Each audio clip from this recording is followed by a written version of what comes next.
से, सूक्ष्म शरीर में से मेरे अंदर पावर आ रहा है, ये भावना करनी पड़ेगी, ये संकल्प करना पड़ेगा। अगर सूक्ष्म शरीर में से तुम पावर नहीं खींचोगे तो पावर नहीं आएगा। इसलिए सूक्ष्म शरीर बुद्धि से दिव्य शरीर को याद करके, दिव्य शरीर में से पावर मेरे अंदर आ रहा है, मेरे अंदर सूक्ष्म शरीर चार्ज हो रहा है, मेरा कारण शरीर चार्ज हो रहा है, ये संकल्प करना पड़ेगा। जब तक ये संकल्प नहीं करोगे तब तक ऊपर का पावर आपके अंदर आएगा नहीं। तो अभी तो कितने जो आसुरी वृत्ति वाली दुनिया है, 3 तत्वों की दुनिया है, 3 तत्वों में भी महा असुर बैठे हैं। 3 तत्वों में, 3 तत्वों में भूत प्रेत योनि है, उसमें महाअसुर बैठे हैं। और महाअसुर बैठने के कारण 3 तत्वों में भी बड़े बड़े महाअसुर बैठे हैं। अब थोड़े 3 तत्वों की बात कर लेते हैं ताकि समझाए कि 3 तत्वों भी क्या करते हैं।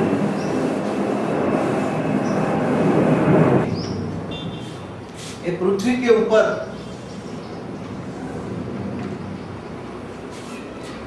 कई करोड़ किलोमीटर तक 3 तत्व वाले, आसुरी वृत्ति वाले 3 तत्व जा सकते। और जितना ऊपर जाएंगे उसकी पावर बढ़कर वो हजारों, यहाँ जो प्रेतात्मा है, हजारों प्रेतात्माओं को कंट्रोल करके उसमें से पावर चूसेंगे। और हजारों प्रेतात्मा मनुष्य आत्माओं में प्रवेश करके खाएंगे पिएंगे और उनका जो पावर है ऊपर लेगा, कई करोड़ किलोमीटर ऊपर तक जा सकते। और उससे अच्छी आत्माएं जो हैं, इससे अच्छी आत्मा इसके ऊपर जाएंगे। जैसे धर्मात्मा है, अलग अलग धर्म की आत्मा है, वो यहाँ है। तो अलग अलग धर्म की आत्माएं 3 तत्वों में ऊपर होकर ये इनके फॉलोअर्स हैं, तो सारी सृष्टि पर इनके फॉलोअर्स हैं, उनको कंट्रोल करते हैं। कई धर्मों की, अलग अलग धर्मों की कई करोड़ आत्माएं, कई करोड़ आत्माएं सभी धर्म पिताओं को ऊपर बैठे हैं। और वो अपने धर्म पिताओं के जीव 3 तत्व वाले भूत है, वो यहाँ उसको साक्षात्कार कराते हैं, इनको थोड़ा वो अपने अपने धर्मों में खींचते हैं। भूत प्रेतात्मा खींचकर अपने अपने धर्म बनाते हैं। जो स्थूल जगत में देखते हो वो सूक्ष्म जगत में 3 तत्वों की दुनिया में हो रहा है। इससे अच्छी आत्माएं जो हैं, इससे बहुत अच्छी आत्मा है, वो यहाँ बैठी हुई है, साइलेंस पावर में बैठी है। और साइलेंस पावर में नष्टो मोह की स्टेज है, जाती है ऊपर, क्योंकि यहाँ कई प्रकार की और भी सूक्ष्म शरीर, जितना ऊपर जाओगे इसमें परम तत्व की मात्रा बढ़ेगी। यहाँ समझो कि परम तत्व की मात्रा नहीं है, यहाँ परम तत्व की 1% परम तत्व है, और यहाँ 2% परम तत्व, 3%, 4%, 5%, ऐसे अलग अलग ऊपर जाते जाओगे, ऐसे जाते जाओगे। तो इस ब्रह्मांड के लिए सूर्य लोग क्रॉस करोगे, इस सूर्य लोग के बॉर्डर पर 10% परम तत्व की मात्रा है। अगर हमारा सूक्ष्म शरीर में ये 10% परम तत्व की मात्रा हमारा शरीर में आ जाए, तो 10% गोल्डन कॉस्मिक आ जाए, हमारा जो कारण शरीर है, कारण शरीर के अंदर 10% गोल्डन कॉस्मिक आ जाए, तो हमारा ये स्थूल शरीर वो छोड़कर सूक्ष्म शरीर निकल के वो ऊपर यहाँ चला जाएगा।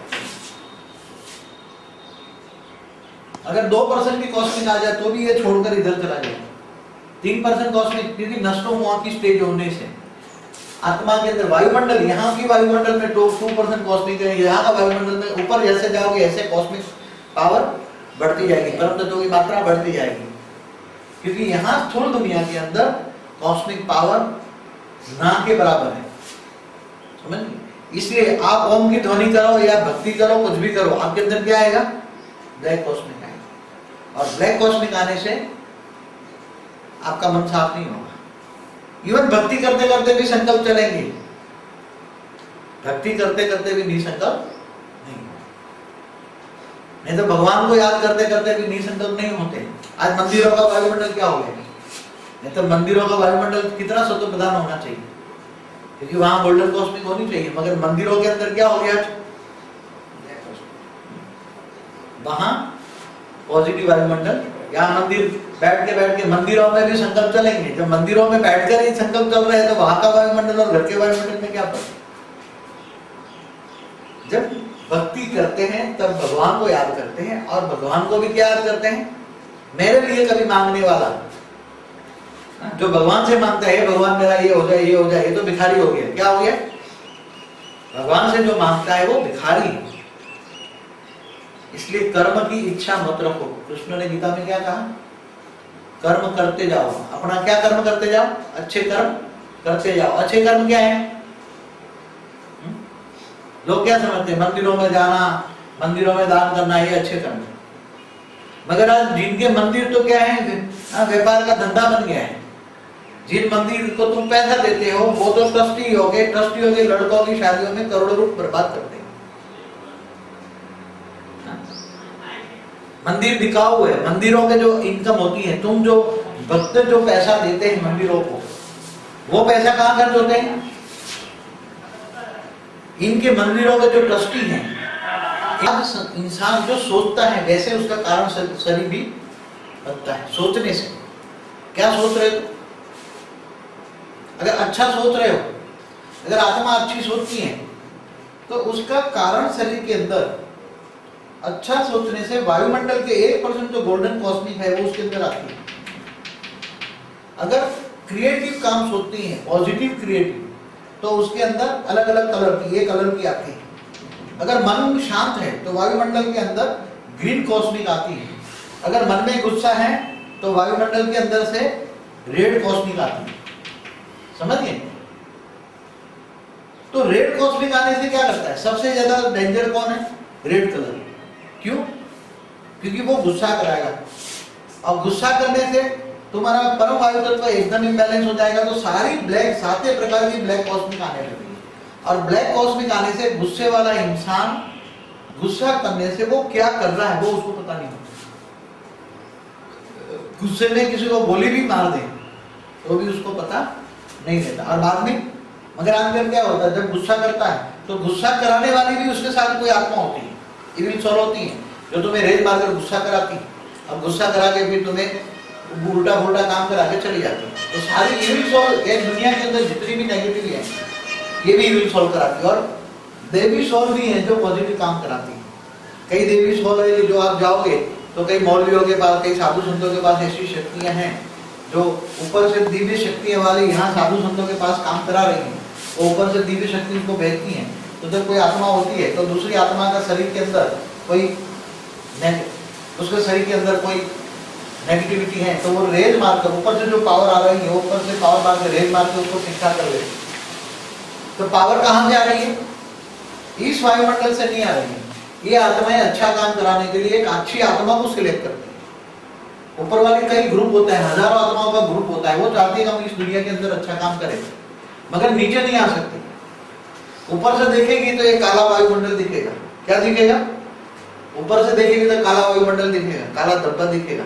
और वो काले धब्बे में वो सोचती है कि मैं जाऊंगा तो काली बन जाऊंगा, इसलिए वापस जा नहीं पाऊंगा। इसलिए ऊपर से रेत डालकर कई आत्माएं इकट्ठी होकर यहाँ कोई आत्माओं को सिलेक्ट करती हैं। कोई आत्माओं को सिलेक्ट करके उस आत्मा में पावर ट्रांसफर करके दूसरी आत्माओं का कल्याण करने के लिए उसका सूक्ष्म शरीर को चार्ज करते हैं। जो आत्मा बीमार है, हैंडीकैप्ड है, तो उसके सूक्ष्म शरीर को चार्ज करते हैं। कल एक सब्जेक्ट बता रहा था कि इंसान हैंडीकैप्ड क्यों पैदा होता है।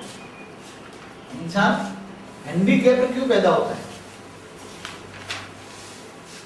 जन्मते ही हैंडीकैप्ड होता है, जन्मने के बाद भी हैंडीकैप्ड होता है। कैसे होता है? जैसे कोई गर्भ के अंदर बच्चा बन रहा है तो कैसे बन रहा है? इसके अंदर एक परम तत्व का सेल है, एक सेल है, एक सेल के आसपास उसके ऊपर परम वायु तत्व, परम अग्नि तत्व एक सेल है। और वो सेल माँ के शरीर के द्वारा उसको स्थूल शक्ति प्राप्त होती है। ये माँ है तो माँ के शरीर के द्वारा स्थूल शक्ति उसको मिलती है। और स्थूल शरीर एक सेल से 2 सेल 3 सेल ऐसे बनाती जाती है। ऐसा फिर सूक्ष्म शरीर के साथ स्थूल शरीर भी बनता है। मगर इसके अंदर माँ जब जो सोचती है वो सेल, माँ जब जो सोचती है वो नेगेटिव सोचती है तो वायुमंडल के अंदर से, ये वायुमंडल के अंदर नेगेटिव सेल, उसके सेल द्वारा उस बच्चे के अंदर नेगेटिव सेल आएंगे। जब माँ नेगेटिव सोचती है तब उसका वायुमंडल में से नेगेटिव सेल आएंगे, नेगेटिव कॉस्मिक पावर आएगी। और नेगेटिव कॉस्मिक पावर उसके स्थूल शरीर को हैंडीकैप्ड बनाएंगे। समझ में आ रहा है? अब जब उनकी माँ नेगेटिव कान के द्वारा एकदम नेगेटिव सुन रही है, एक कान के द्वारा एकदम गलत बातें सुन रही है, एकदम उल्टी बातें सुन रही है जो नेगेटिव क्रिएशन करती हैं, तो नेगेटिव बातें सुनने के कारण उसे गर्भ में जो पल रहा बच्चा है उसके वायुमंडल से अंदर ब्लैक कॉस्मिक आएगी, और उसका जो कान के अंदर जो कॉस्मिक बनेगी, कान का जो भाग बनेगा उसके अंदर ब्लैक कॉस्मिक आ जाएगी। इसलिए वो जब बच्चा पैदा होगा तो सुनेगा नहीं। समझ में आ रहा है? घर के अंदर जो बच्चा हैंडीकेप्ड होता है उनका मेन कारण कहते हैं कर्मों का हिसाब किताब, कर्मों का हिसाब किताब।